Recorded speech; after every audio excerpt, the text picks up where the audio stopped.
Сәлем баршаңызға, құрметті оқырмандар, қалайсыздар? Бүгін сіздермен осындай жұп-жұмсақ керемет нанның рецептімен бөлісемін. Ішіндегі құрамында сүт жоқ, сары май жоқ, осындай жұп-жұмсақ әдемі болып шығатын нанның рецепті. Дәмі де қараңыздар жұп-жұмсақ екенін, бұлшық сияқты өте дәмді болады. Менімен бірге жасап көріңіздер. Парақшама тіркеліп, лайк басуды ұмытпаңыздар. Онда бастадық. Алдымен бізге қажетті заттар сұйық май, дрожж, ұн, жылы су, қант и тұз керек болады. Сіздерге полный рецепті описанияға жазып қалдырамын. Сол жақтан көрсеңіздер болады. Ыдысымызға жылы суымызды құямыз. Қатты ыстық болмау керек бізде. И және де ішіне қант саламыз и тұз саламыз. Енді жылы судың ішінде тұз бен қант ерігенше қасықпен осылай араластырамыз.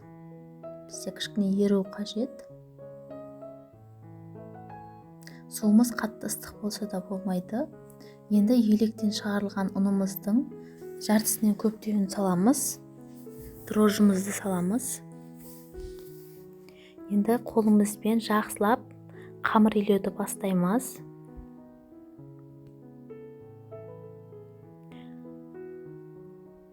Қалған ұнымызды салып, жақсылап біркелкі қамыр болғанға дейін илеп аламыз. Қамырымыз бір-біріне бірігу керек. Суала болғанға дейін әдемілеп қамыр илеп аламыз. Нанымыздың қамыр илеп атқан кезде қамырымыз қанша жұмсақ болса, нанымыз өте жұмсақ, дәмді болып шығады. Осылай илеп болғаннан кейін енді жаңағы сұйық майымызды құямыз. Сұйық майымызды құйып, тағы да 2-3 минут жақсылап илеп аламыз. Жаңағы сұйық май бізде қамырымызға жақсылап сіңіп, әдемі болып, беті тегіс болғанға дейін осылай қамыр илеп аламыз. Бізде осындай жұмсақ, әдемі қамыр дайын болады. Мына көріп тұрғандарыңызда енді бетіне пищевой пакет жауып, бетіне крышкасын жауып, жылы жерге 2 сағатқа қойып қоямыз. Ашытуға бізде көтеріліп шығу керек.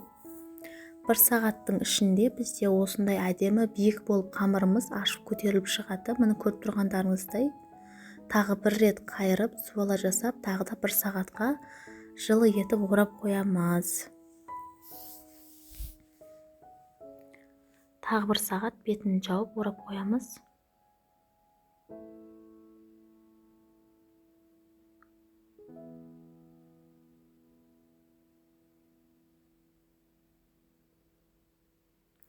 Енді 2 сағаттың ішінде мұны осылай әдемі күшті болып көтеріліп шығады. Көріп тұрғандарыңыздай дәу ыдыстың өзімен бірдей болып тұр. Енді қамырымызды ыдыстан алып, 2 суалаға бөліп аламыз. 2 нан шығады бізде осы жерде. Оп-оңай алынады, ешқандай жабысып қалмайды ыдыстарыңызға. 2-ге бөлеміз. Топ-томалақ етіп әдемілеп суала жасап аламыз 2 нанның.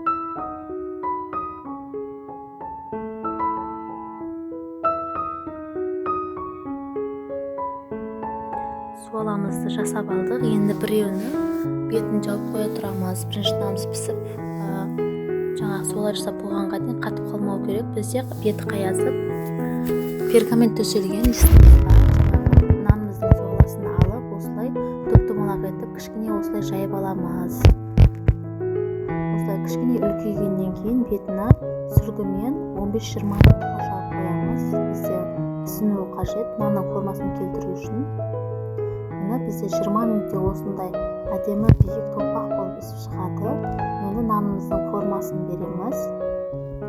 Осылай видеода көріп тұрғандарыңыздай жасаймыз. Қолымызбен ортасынан менде сәл кішкене шеттен алып қойыппын. Өте әдемі болып шығады. Осындай нанның жасалу формасымен жақсылап баса беріңіздер. Бізде бұл жерде қолмен істеп атқаннан кейін, қазір пісіп атқан кезінде қатты іседі. Сондықтан жаңағы бүйтіп жақсылап әдемілеп қолдарыңызбен із қалдырып баса беріңіздер. Мен мына осындай формамен жасадым. Сіздер енді жаңағы домалақ етіп, лепешка сияқты етіп жасасаңыздар да болады. Нанның ортасына басатын текешпен істесеңіздер де болады. Мен нанды осындай формамен істеп көрейін дедім. Енді жасап болғаннан кейін нанымызды бетіне жұмыртқа жағамыз. Барлық жеріне тигізіп, қазір піскен кезінде сап-сары қызыл әдемі болып шығу керек біздің нанымыз. Барлық жеріне бірдей қылып жағып аламыз жұмыртқамызды. Жағып болғаннан кейін енді бетіне күнжіт сеуеміз. Менде бұл жерде қара күнжіт сеугемін. Сіздер өздеріңіз қалауларыңызға қарай сеппесеңіздер де болады, немесе ақ күнжіттер де болады, соны сепсеңіздер болады. Қызып тұрған духовкамызда 200 градуста 20 минут беті қызарғанға дейін пісіріп аламыз.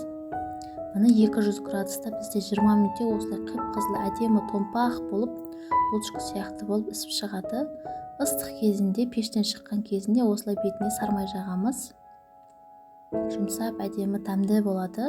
Бізде басында пісіп шыққан кезінде қаттылы болады. Тағы уайымдамаңыздар. Бұл 10-15 минуттан кейін өзі жұмсақ болып әдемі болып қалады. Басында тандырға нан жауған кезде беті қатты болып тұрады ғой, сол сияқты болып тұрады да бізде де нанымыз.